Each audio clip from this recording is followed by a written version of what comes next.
नमस्कार, मैं हूं अखिलेश रावत। आपका स्वागत है हमारे चैनल पर। साथियों, झाबुआ रतलाम लोकसभा सीट की बात करी जाए तो इस लोकसभा सीट पर लगभग 8 विधानसभा आती है और यहां पर जो 2024 लोकसभा चुनाव का जो मतदान होना था वो हो चुका है। 4 तारीख का इंतज़ार हर किसी को।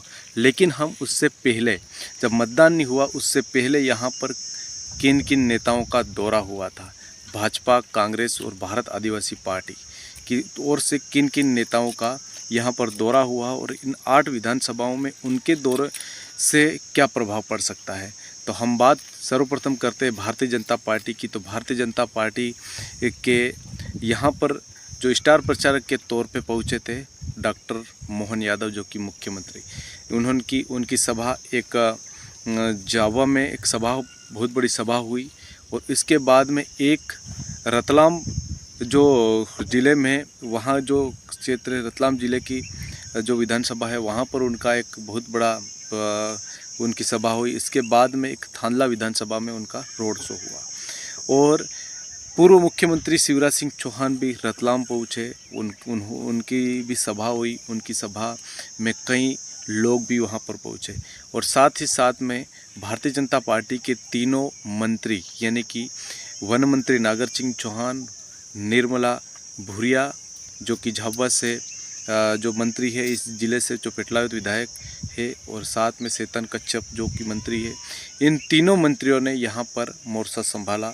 और भारतीय जनता पार्टी के कई नेता यहाँ पर पहुँचे थे।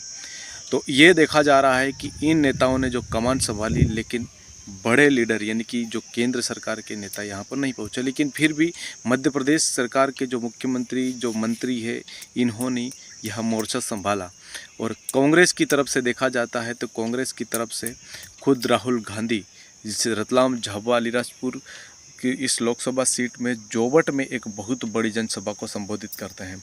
वह रतलाम भी जाते हैं। उससे पहले, यानी कि जब भारत जोड़ो न्याय यात्रा थी, जब वो रतलाम भी पहुँचे थे, लेकिन चुनाव से पहले उन्होंने जोबट में एक बहुत बड़ी सभा को संबोधित किया और इसमें कई लोग पहुँचे और यहाँ से कांग्रेसियों ने जो जीत का मंत्र लेकर पहुँचे। इसके बाद में यहाँ के जो जीतू पटवारी, जो कि कांग्रेस के प्रदेश अध्यक्ष हैं, जो इसके बाद में पूर्व मुख्यमंत्री दिग्विजय सिंह, वो भी यहाँ पर रतलाम में पहुँचे थे।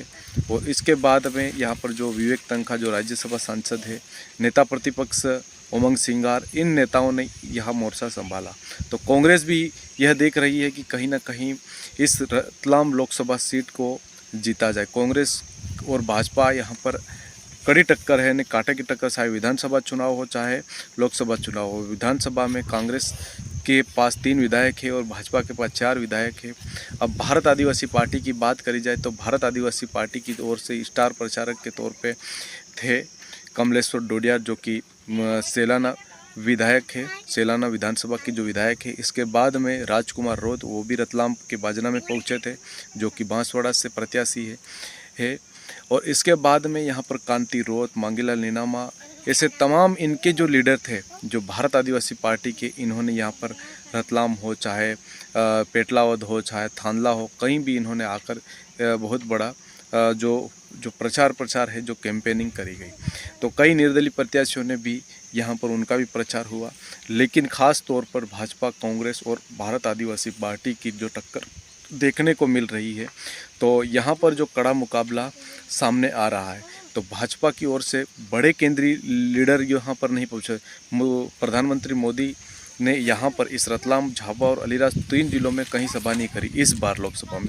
पहले लोकसभा में 2019 में वो गुमान सिंह डामर के समर्थन में यहाँ पहुँचे थे, लेकिन इस बार वो धार में पहुँचे। धार से ही इन्होंने ये 2 सीटें, यानी कि रतलाम, झाबुआ और धार जो महू लोकसभा सीट है, उस पर वहाँ से इन दोनों सीटों को टारगेट किया। वहाँ पर ही एक बहुत बड़ी जनसभा करी। वहाँ पर प्रधानमंत्री मोदी पहुँचे और पहुँचने के बाद में वहाँ, जहाँ पर सावित्री ठाकुर जो कि धार से प्रत्याशी है और यहाँ झाबुआ से अनिता नागर सिंह चौहान प्रत्याशी है, तो इनके समर्थन में एक बहुत बड़ी सभा जो धार में हुई थी, वहाँ से उन्होंने जो सभा को संबोधित करते हुए इन दोनों सीटों को जीतने का जो भाजपाइयों को जो मंत्र दिया था।